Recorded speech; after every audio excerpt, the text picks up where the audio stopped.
Hello, this is Tamer with your weekly analysis for the Euro-US dollar currency pair. As expected by our alternate count, the Euro continued moving towards the upside, reached our first target at 1.2786, and is now only 9 pips away from reaching our second target. This seeming recovery is beginning to make some investors turn bullish on the Euro. We, on the other hand, believe that the upwards turn is coming to an end, and whether this week or the next, we strongly suspect a continuation of the general downtrend is in the horizon. We're updating our accounts to reflect the most recent price action and to present tighter targets and invalidation points. So moving along to our main count on the 6-hour chart, the bigger picture sees the euro moving downwards in intermediate wave A, which is forming an impulse labeled minor waves 1 through 5. Minor wave 3 formed an impulse labeled minute waves 1 through 5, reaching nearly 261.8% the length of minor wave 1. Within it, minute wave 3 formed an impulse labeled minute waves 1 through 5, reaching just about 161.8% the length of minute wave 1. Minute wave 4 formed a double zigzag labeled minute waves W, X, and Y, retracing exactly 23.6% of minute wave 3. Then minute wave 5 formed an impulse labeled minute waves 1 through 5, reaching almost 100% the length of minute wave 3. Within it, minute wave 1 formed a leading diagonal labeled subminute waves 1 through 5.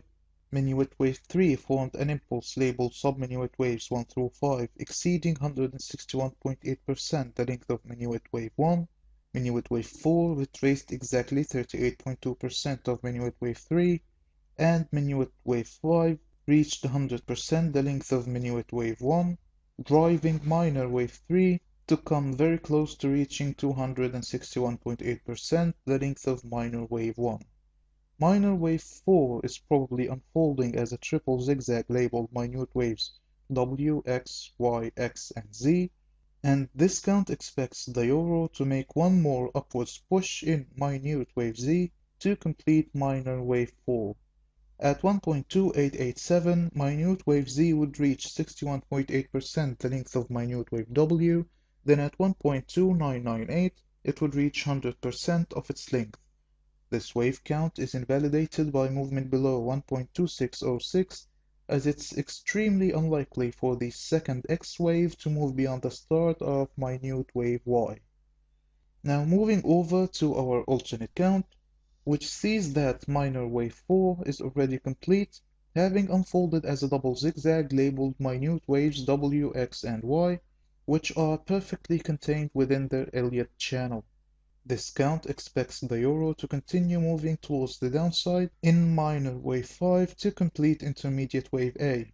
At 1.2501, minor wave 5 would reach the low of minor wave 3, then at 1.2397 it would reach 100% the length of minor wave 1.